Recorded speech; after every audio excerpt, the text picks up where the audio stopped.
오늘 하나님께서 우리에게 주시는 말씀은 마태복음 14장 22절에서 33절 말씀입니다. 제가 하나님의 말씀을 받들어 읽겠습니다.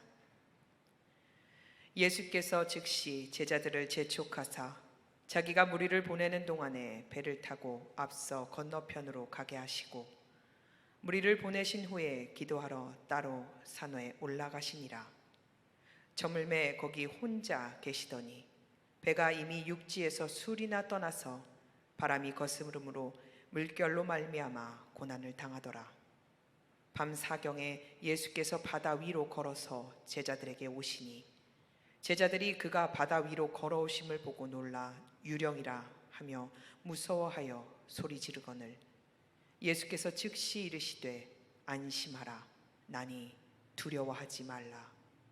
베드로가 대답하여 이르되 주여 만일 주님이시거든 나를 명하사 물 위로 오라 하소서 하니 오라 하시니 베드로가 배에서 내려 물 위로 걸어서 예수께로 가되 바람을 보고 무서워 빠져가는지라 소리질러 이르되 주여 나를 구원하소서 하니 예수께서 즉시 손을 내밀어 그를 붙잡으시며 이르시되 믿음이 작은 자여 왜 의심하였느냐 하시고 배에 함께 오름에 바람이 그치는지라 배에 있는 사람들이 예수께 절하며 이르되 진실로 하나님의 아들이로소이다 하더라.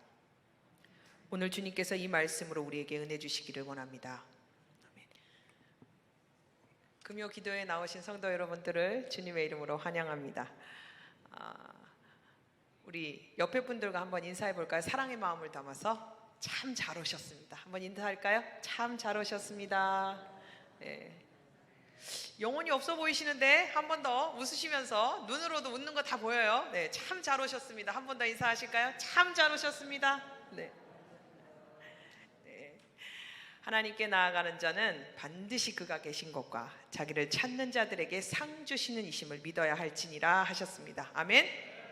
주님을 찾아서 오늘 예배 자리에 나오신 성도 여러분들을 하나님께서 상 주시고 복 주실 줄로 믿습니다. 아멘. 네. 오늘 본문은 거센 폭풍이 치는 갈릴리 호수, 얼마나 큰지 호수를 바다라고 이야기해요. 그 갈릴리 바다 한가운데서 배를 타고 있던 베드로가 물 위로 걸어오시는 예수님을 보고서 자신도 예수님처럼 그렇게 걷게 해달라고 이야기한 내용입니다. 예수님께서는 그런 베드로의 요청을 들으셨고 베드로에게 오라 하고 말씀하셨지요. 베드로는 예수님의 말씀에 순종해서 물 위를 걸었습니다. 자, 우리는 교회에 오랫동안 다녔고 이야기를 자주 들었으니까 그래 그렇지 라고 생각을 해요. 근데 우리 한번 곰곰이 생각해 볼까요? 이게 과연 상식적으로 말이 되는 이야기일까요? 사람이 물 위에 뜰 수는 있어도 물 위를 걸을 수는 없어요.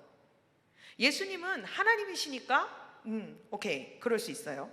근데 사람은 그럴 수가 없어요. 베드로는 예수님이 아니에요. 사람이에요. 베드로가 물 위에 발을 얹는 그 순간 폭풍우가 몰아닥쳐서 그 바다에 빠져 죽는 건 시간 문제예요. 그런데 주님이 이 사실을 아시는 것 같은데 그래도 베드로 보고 오라고 말씀하세요. 베드로가 죽을 걸 뻔히 아는데 예수님은 왜 물 위를 걸어서 오라고 말씀하셨을까요? 베드로가 어부 출신이라서 수영을 잘하니까 아이 뭐 빠져도 수영해서 올 수 있어 이런 마음으로 베드로에게 오라고 하셨을까요? 아니면 저거 맹랑한데 지도 나처럼 해보겠다는 거야. 어디 한번 골탕 좀 먹어봐라. 이런 마음으로 예수님이 베드로 보고 오라고 이야기하신 걸까요? 아니면 이렇게 지형이 이렇게 가다가 갑자기 여기만 이렇게 높아져가지고 물이 거기만 낮은 거예요. 그래서 예수님이 걸어와 이렇게 얘기하신 걸까요? 도대체 예수님은 왜 베드로에게 물 위를 걸어오라고 이야기하신 걸까요? 주님은 풍랑을 이는 이 바다와 같은 인생을 살고 있는 우리에게 오늘도 동일하게 말씀하십니다. 내게로 오라. 우리는 인생의 바다에서 많은 풍랑을 만납니다. 우리가 우리 힘으로 어쩔 수 없는, 도저히 우리 힘으로는 건널 수 없는 그런 인생의 바다를 많이 만나죠. 풍랑을 만나지 않게 해달라고 간절히 기도하기도 하고, 또한 풍랑의 한가운데 있는 것 같은 그런 인생을 살다 보면 하나님 이 풍랑을 제발 좀 멈춰주십시오, 이렇게 간절히 기도하기도 합니다. 그런데 아무리 기도해도 주님은 그저 네가 타고 있는 그 배에서 내려서 내게 걸어오라, 이런 식으로 얘기하시는 것 같이 느껴질 때가 있어요. 아무리 기도를 해도 주님은 다른 말을 안 하세요. 그냥 오라, 이렇게만 얘기하고 계세요. 취업의 문제, 가정의 문제, 건강의 문제, 관계의 문제, 정말 우리 스스로가 어떻게 감당할 수 없는 인생의 어려움과 폭풍은 도저히 내가 어떻게 이거를 거스를 수도 없고 건너갈 수도 없을 것 같은 그런 느낌이 드는데도 주님은 그저 물 위를 걸어오라고 우리한테 말씀하시는 거예요. 여러분은 물 위를 걸어서 오라고 하시는 그 주님의 말씀에 환경과 상황을 무시하고 주님께서 오라고 명령하실 때 그 음성에 순종할 수 있으시겠습니까? 당장 해결하지 않으면 안 되는 일들이 산더미처럼 쌓였는데 주님 앞에 나와 예배 먼저 하라고 하시면 그 음성에 순종하실 수 있으시겠습니까?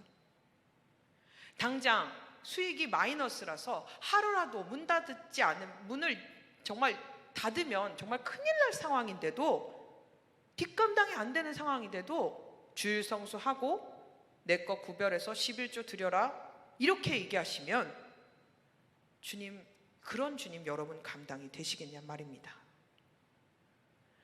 나오는 것은 한숨뿐이고 눈물뿐인데 예수님은 정말 아무것도 모르시는 분 같이 그저 믿음으로 내게 오라, 이렇게 말씀하시는 것 같은 그런 상황 가운데서 우리는 어떻게 해야 할까요?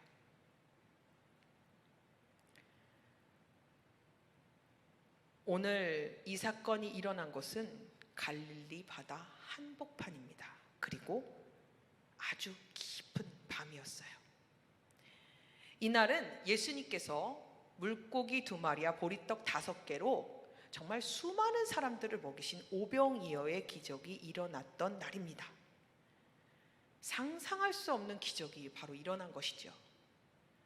예수님은 제자들이 이 엄청난 기적에서 막 벗어나기도 이전에 빨리빨리 재촉해서 제자들을 요단강 동편으로 빨리 건너가라 하고 해서 거의 막 내쫓다시피 하셔가지고 제자들을 보내셨어요. 그리고 모여있던 무리들을 다 흩어서 보내셨어요. 그리고는 산에 올라가서 기도하러 가셨어요. 제자들은 예수님께서 요단강 건너편으로 가라는 그 말씀에 순종해서 배를 타고 출발을 했습니다. 호수 건너편으로 가기 위해서 노를 젓고 있는데 처음에는 순풍이 불었고 잘 가는 듯 했어요. 근데 점점 바람이 거세지더니 제자들이 가야 할 방향이 아닌 다른 방향으로 바람이 불어오는 거예요. 이때는 전기 모터 없어요. 바람의 힘으로, 인간의 힘으로 노를 저어서 가야 돼요. 동편으로 가야 되는데 바람이 계속 서쪽으로 불어요. 얼마나 당황스러웠겠어요. 바람이 보통 바람이 아니었어요. 바람으로 만들어진 파도는 배를 뒤집히기에 충분할 정도로 굉장히 위협적인 파도입니다. 파도 때문에 배가 뒤집혀지면 결국 제자들은 다 죽는 거예요. 집채만한 파도가 집어삼킬 듯한 그런 폭풍 한가운데서 제자들은 살아남기 위해서 안간힘을 쓰고 있었습니다. 출발했던 곳으로 가지도 못하고 가려던 곳으로도 가지도 못하고 갈릴리 바다 항복판에서 이러지도 못하고 저러지도 못하고 밤새도록 고생하고 있었던 거죠. 성경에 밤 사경이라고 나와 있는 이 시간은 우리 시간으로 새벽 3시에서 6시 사이를 의미합니다. 적어도 6시간 이상을 바다에서 엄청 고생하면서 노를 짓고 살아남으려고 안간힘을 쓰고 있었던 거예요.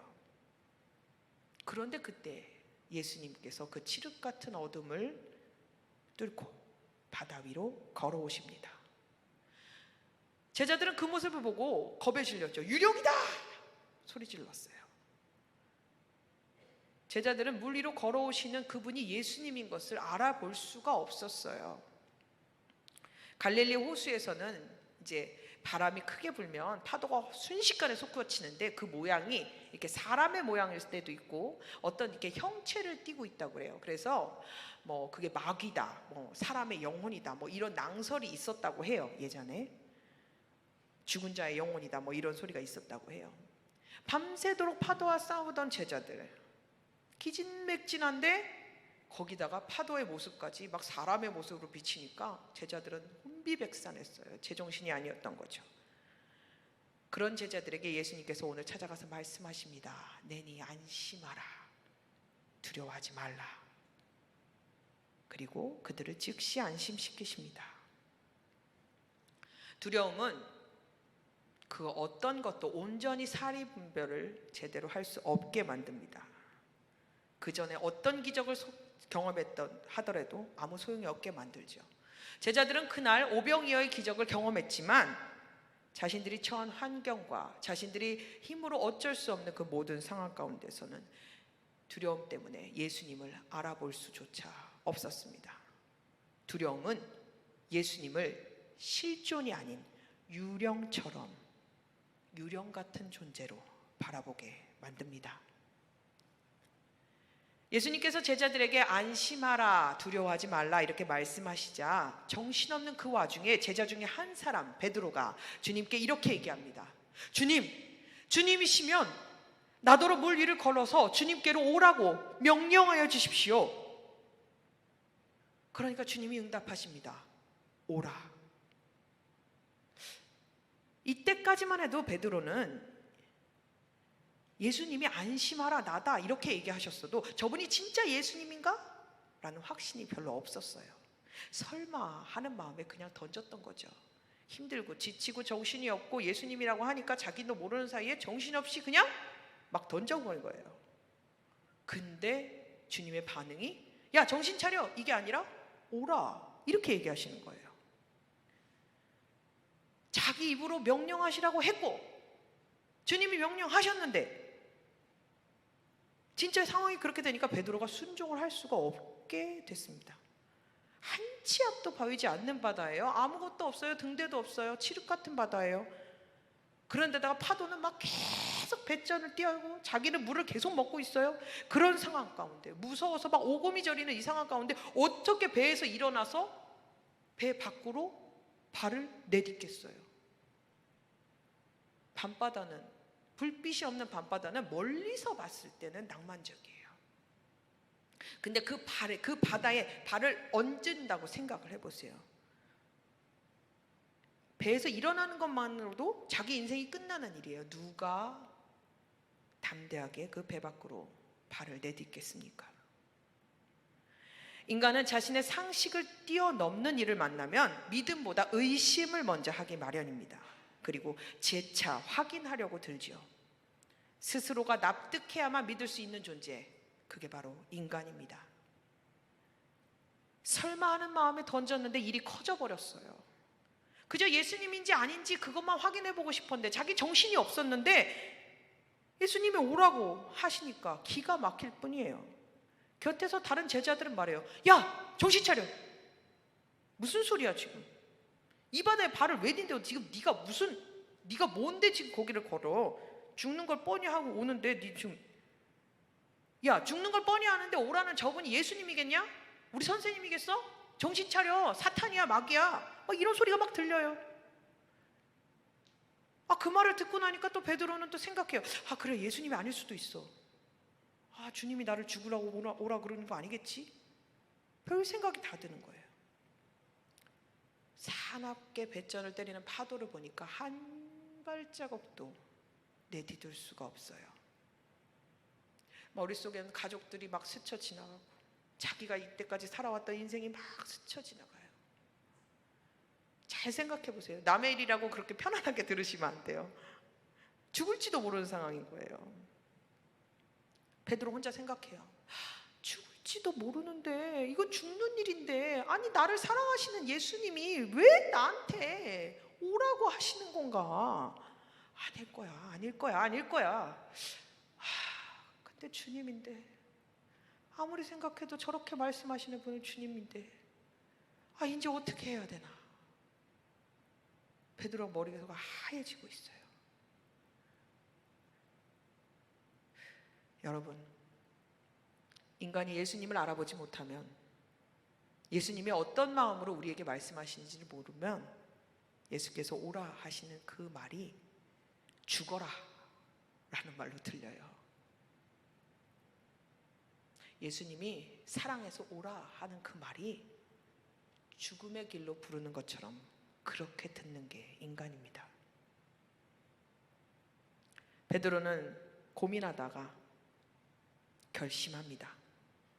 그동안 자신과 함께 하셨던 예수님이 어떤 분이었는지를 기억합니다. 그리고 자신이 했던 말을 다시 떠올립니다.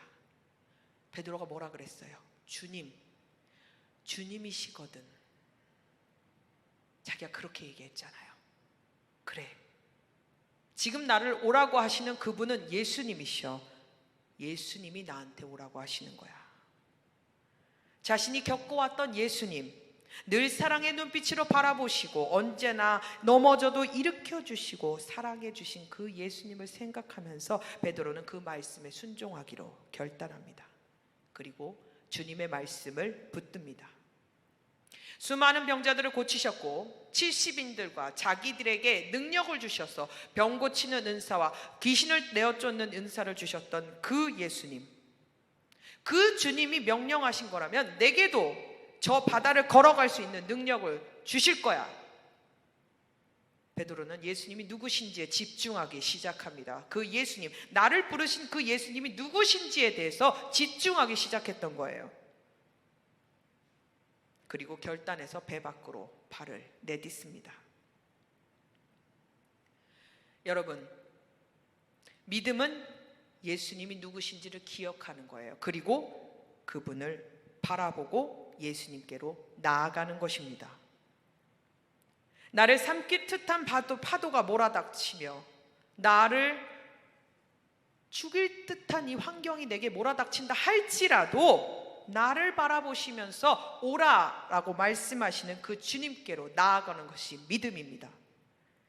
내 상식과 내 생각에는 도저히 불가능한 일처럼 같아 보여도 내게 말씀하시는 그분이 누구신지를 기억하고 바라보면서 예수님께 나아가는 것, 그것이 바로 믿음입니다.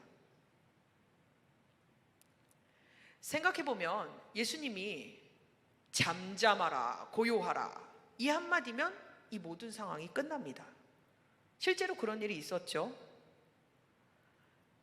그런데 주님은 이런 번거로운 일, 폭풍 일을 굳이 사람처럼 걸어오시고 베드로 보고 또 오라고 하시고 빠져가는 제자를 건져서 다시 배에 얹으시고, 주님은 왜 이렇게 귀찮은 일, 번거로운 일, 이런 일들을 왜 만드시는 걸까요? 폭풍 때문에 기진맥진해서 쓰러지는 제자들을 모르셔서 이러시는 걸까요? 아닙니다. 우리 주님께서는 베드로로 하여금 어떤 인생의 풍랑을 만나더라도 그 풍랑을 두려워하거나 피하는 인생이 아니라 그 풍랑을 밟고 일어서 당당히 예수께 나아가는 인생으로 만들어주고 싶으셨던 겁니다. 그분이 우리 하나님이십니다. 우리 예수님은 감당할 수 없는 인생의 폭풍과 파도가 몰아닥치는 바다 한가운데서도 그 바다를 마른 땅같이 걷게 하실 수 있는 전능하신 하나님이십니다. 같은 본문을 다루고 있는 마가복음서에서 예수께서는 바람을 이기며 노젓느라 애쓰는 모습을, 제자들이 고난받는 그 모습을 보셨다고 기록하고 있습니다. 예수님께서 이 모든 상황을 보셨고 이 모든 상황을 알고 계셨던 겁니다. 제자들과 베드로가 맞닥뜨린 폭풍은 그들로 하여금 두려움에 갇히게 만들었고, 이것은 제자들의 마음을 무뎌지게 해서 제자들의 영적인 분별력을 완전히 흐려놓았습니다. 제자들은 이미 예수께서 주신 권능으로 귀신을 쫓아내고 병 고쳤고 오병이어로 수천 명이, 수만 명이 먹었던 그 기적을 그 두려움 때문에 다 잊고 있었던 거죠. 주님께서는 오병이어 사건 이후에 제자들에게 이 사건을 경험하게 하심으로써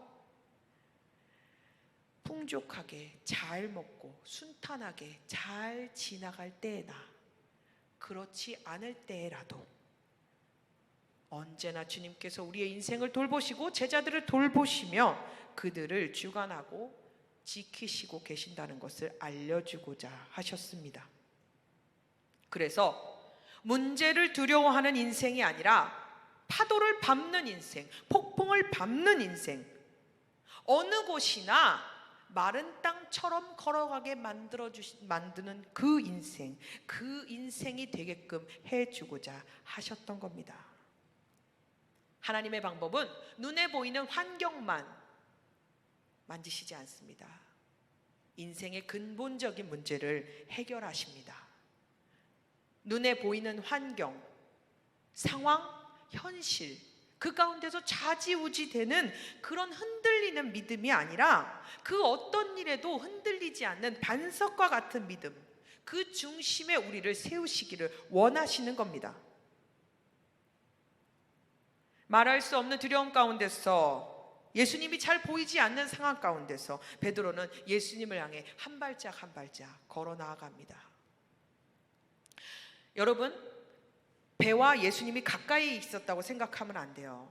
예수님을 알아볼 수 없는 지경이었으니까 가시거리가 꽤 멀었어요. 근데 저분이 나의 주님이시다 라는 믿음을 가지고 베드로가 한 발짝 한 발짝 걷기 시작한 겁니다. 그런 베드로에게 주님은 기뻐하시며 손 내밀어 주시죠. 순종하는 자를 기뻐하시고 은혜 주시는 우리 주님은 사랑의 예수님이십니다. 아멘.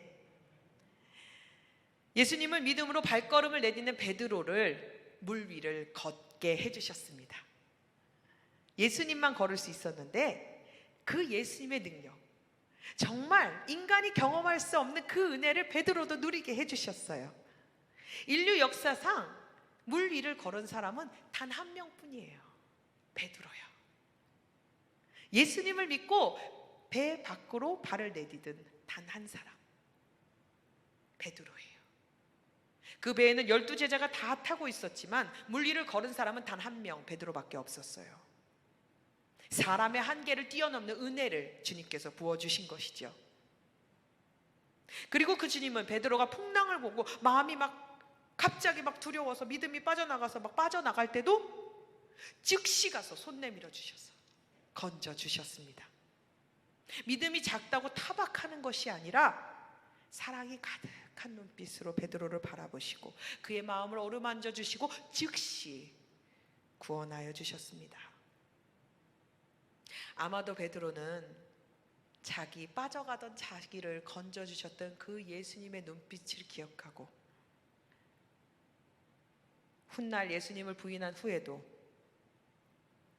그 주님의 손길 때문에 주님께 달려왔을지도 모르는 일입니다. 믿음이 없어서 빠져가던 자신에게 손 내밀어서 괜찮다, 네가 발 내디딘 것만으로도 내가 너무 기쁘다, 이렇게 말씀하셨던 주님이시니까요.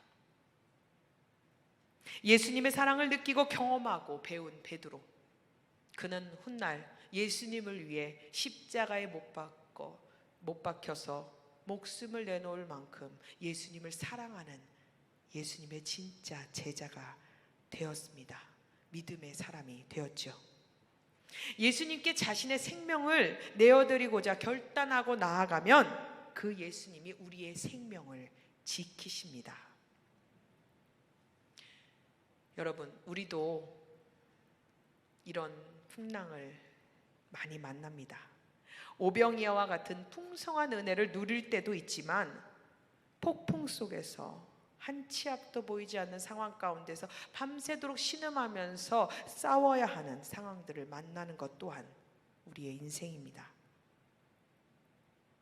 오병이어 같은 그런 기적을 만나면 주님이 우리를 돌보신다라는 사실이 정말 잘 믿어지고 가깝게 믿어지는데, 이런 풍랑을 만나면 주님이 나를 돌보시는 게 맞나? 라는 생각이 드는 것이 인간의 믿음의 한계입니다.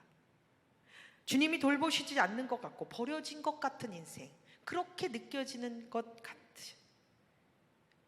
것이 우리의 믿음의 현주소입니다. 어떤 사람은 주님께 이렇게 간구합니다. 주님, 제발 내 인생에서 풍랑 좀 안 만나게 해주세요. 주님은 그러실 수 있는 분이잖아요. 주님은 능력이 있으신 분이잖아요. 주님, 이 풍랑 좀 안 만나게 해주세요. 또 어떤 사람은 이렇게 기도합니다. 전능하신 하나님인데 내가 왜 이 풍랑 가운데 있어야 되나요? 주님 한마디면 되잖아요. 주님 한마디면 되잖아요. 왜 나를 위해서 일해주지 않으신 거예요? 어떻게 나한테 이럴 수가 있어요? 이렇게 울부짖죠.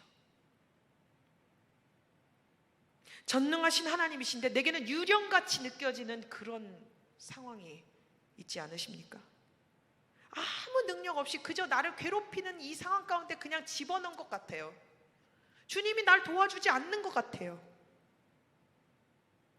그런 믿음의 좌절을 느껴서 슬픔에 빠지는 일이 우리 인생에 얼마나 많습니까? 그런데 오늘 우리 주님께서 말씀하십니다. 나는 네가 떡으로 배부를 때에도, 풍랑이는 바다 한복판에서 고통 가운데 울부짖을 때에도 나는 너의 하나님이다. 나를 바라보고 내게 오라. 여러분을 부르시는 분이 누구신지를 기억하십시오. 십자가에서 자기 목숨을 내어놓으면서까지 여러분을 사랑하신 그분이 여러분을 부르십니다. 내게 오라. 그 주님께서 여러분을 망하게 죽이려고 여러분을 부르시겠습니까? 결코 아닙니다. 여러분의 주변에서 그렇게 얘기하죠. 미쳤어? 하나님이 뭘 그래? 예수 왜 믿어?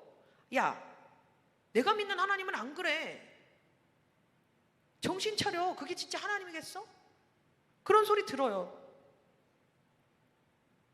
그런 소리 듣더라도 여러분 심령 가운데 나를 부르시는 분이 예수님이야, 이런 심령에 굳은 확신이 있다면 믿음으로 나아가십시오. 주님께서 오라 하시는 그 음성에 여러분 반응하시고 순종하셔야 합니다. 믿음의 주여 온전케 하시는 예수를 바라보십시오. 그리고 예수님께서 발을 내디디라고 말씀하실 때 가감하게 그곳에서 발을 내디디십시오. 믿음은 주님이 오라 하시면 가는 겁니다. 주님이 발을 내디디라, 설사 그곳이 길이 아니고 물속이라 할지라도 주님이 발을 내디디라 이렇게 말씀하시면 발을 내딛는 겁니다. 그게 믿음입니다. 풍랑 가운데서 예수님을 바라보지 않으면, 예수님의 그 음성에 순종해보지 않으면 우리는 파도를 밟고 사는 인생으로 만들어주시는 예수님을 경험할 수 없습니다. 여러분을 안전하게 지켜주는 것 같은 그 낡은 배에서 일어서십시오. 일어서서 배 밖으로 발을 내디디십시오. 그 배에 예수님 안 계십니다. 예수님 안 계신 그 배는 결코 안전하지 않습니다. 언젠간 뒤집힐 배예요. 하나님의 심정을 아셔야 합니다. 하나님은 여러분을 망하게 하려고 하는 것이 아닙니다.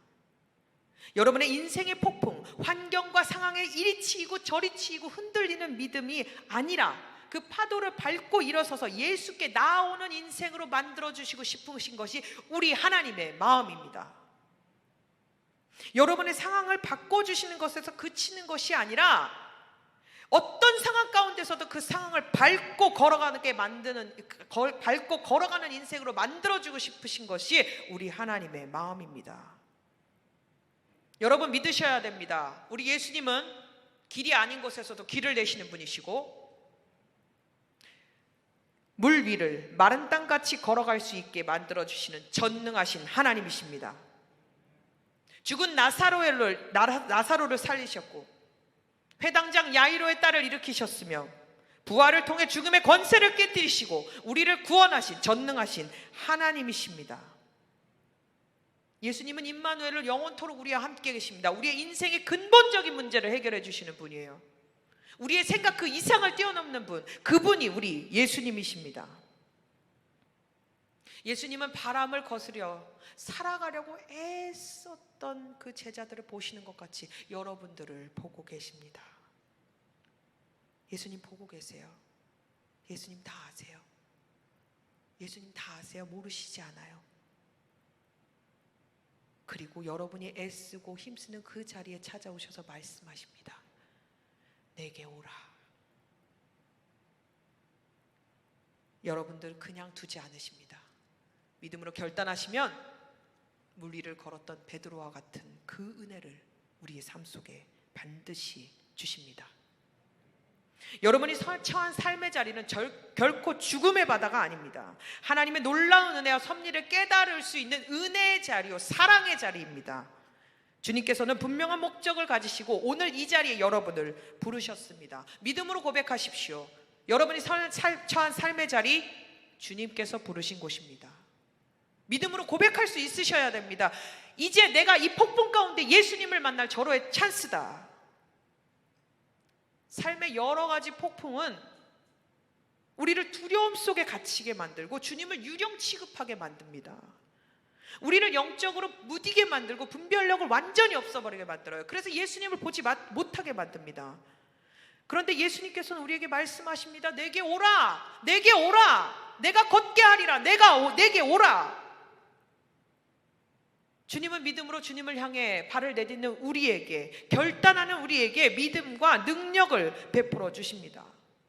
그리고 설사 우리가 그 길을 걷다가 빠진다 할지라도 베드로를 건지셨던 그 예수님이 우리를 건지시지 않으시겠습니까? 성경에 나와 있잖아요. 즉시 손을 내밀어. 예수님 즉시 손 내미시는 분이에요. 거센 풍랑과 막 물살에 막 휘몰아 다쳐서 죽는 것 같은 그런 공포를 느낄 때도 결코 그냥 두시지 않으시고 우리의 손을 즉시로 잡아주시는 분이에요. 평안할 때나 그렇지 않을 때도 여전히 주님은 우리의 삶을 돌보고 계시는 분이에요. 그분이 우리 하나님이세요. 예수님께서 우리에게 말씀하십니다. 제가 선창하면 예수께 오라라고 함께 선포해 주십시오. 제가 먼저 선창하겠습니다. 풍랑을 두려워 말고 믿음으로 선포하셔야 됩니다. 다시, 풍랑을 두려워 말고 배 안에서 안주해 있지 말고 건강의 풍랑을 만났을 때, 관계의 풍랑을 만났을 때, 물질의 풍랑을 만났을 때, 인생의 바다에서 낙심치 말고, 아멘. 누구에게 가야 됩니까? 예수님께 가야 합니다. 어렵고 힘든 상황 가운데서 한밤중에 치를 것 같은 바다 한가운데 있다 할지라도 예수님을 바라보고 그 예수님께 나아가는 자를 우리 주님은 기뻐하십니다. 그 전능하신 하나님의 말씀에 순종하고자 결단하는 하나님의 자녀들에게 주님은 믿음 주시고 능히 이길 능력을 베풀어 주십니다. 여러분도 하실 수 있어요. 물 위를, 환경을 마른 땅같이 걸어갈 수 있게 주님께서 능력 주십니다. 어떤 문제가 오더라도 그 문제를 밟고 일어서서 예수께 가는 인생으로, 우리를 그런 복된 인생으로 만들어주시는 분이 우리 예수님입니다. 이게 진짜 복 아니겠습니까? 현실적으로는 죽음의 바다 같아도 예수님이 유령같이 느껴지는 이 막막한 현실 가운데서도 우리 주님은 당신을 신뢰하는 자녀들에게 하나님의 능력을 경험하게 해주십니다. 전능하신 하나님이 어떤 분이신지를 우리에게 알게 해주십니다. 하나님의 생각은 우리와 다릅니다.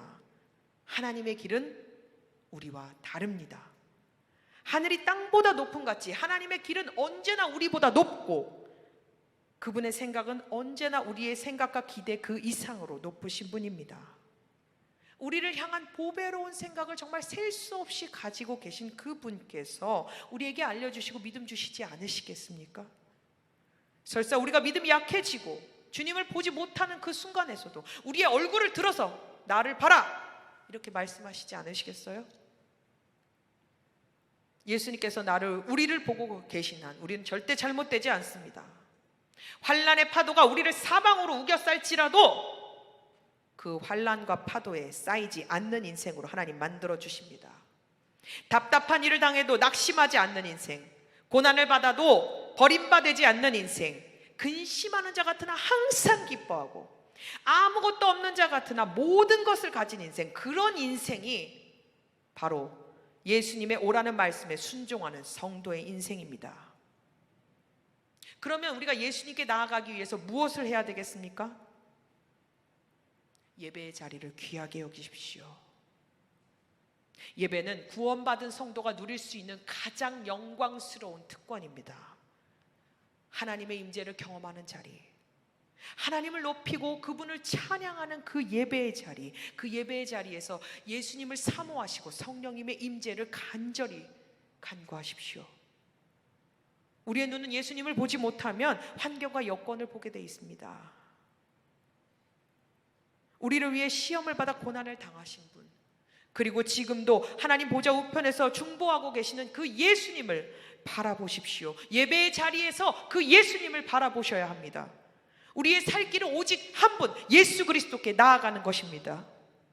삶의 모든 자리에서 순간순간 예수님을 기억하고 그분의 이름을 높이십시오. 내가 있는 그 자리에서 손을 들고 내가 예수의 이름을 높이겠다고 말씀하십시오. 그 삶의 모든 호흡이 예배가 됩니다. 하나님은 모든 예배를 기뻐 받으시지 않습니다. 전심으로 자기를 사랑하는 자들이 하나님을 찾고 찾는 그 자리에 예배를 기뻐하십니다. 예배를 삶의 중심에 두시고 할 수만 있으면 하나님의 이름을 높이는 데 전심을 다하십시오.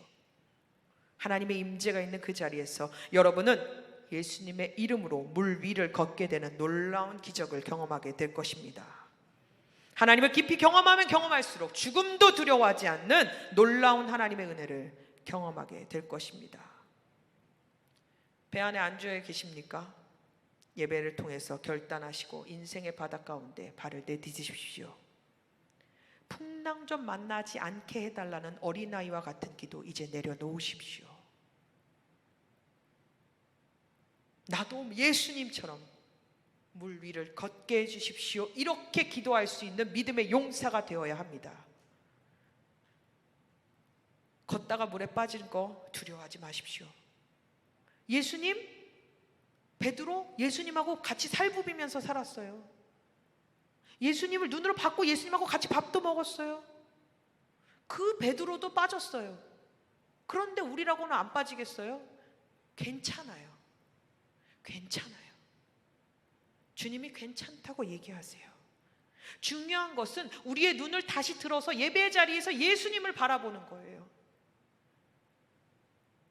예수는 유령이라고 속이는 그 마귀의 속임에 속지 마십시오. 예수님은 실존하시는 전능하신 하나님이세요. 예수님은 유령이 아니에요. 예수님은 실존하시는 전능하신 하나님이십니다. 풍랑과 파도를 피하는 인생이 아니라 풍랑 위를 걷고 파도를 밟게 하시는 그 전능하신 하나님, 오늘 그 하나님이 지금 이 자리에 여러분과 함께 계십니다. 그 하나님을 신뢰하면서 예수께 나아가는 저와 여러분 되시기를 주님의 이름으로 간절히 소망합니다. 기도하시겠습니다. 하나님 감사합니다. 우리는 인생의 여러 가지 풍랑 가운데서 늘 두려워하고 주저하는 그런 못난 인생입니다. 오병이어와 같은 기적을 수없이 경험하면 뭘 합니까? 인생의 풍랑이 올 때마다 예수님을 잊어버리는 것을요. 예수님을 유령 보듯이 보는 걸요. 주님, 그런데 그 주님 그래도 우리에게 찾아오셔서 내니 안심하라 말씀하시는 예수님 감사합니다. 주님, 이 시간 임재하여 주시옵소서. 이 예배 가운데 임재하여 주셔서 우리가 그 손 내미시는 예수님 만나 뵙기를 간절히 간구합니다. 하나님, 성령 하나님, 이 시간 임재하여 주시고 주님 만나는 시간 되게 하여 주시옵소서. 거룩하신 예수님의 이름으로 간절히 기도합니다.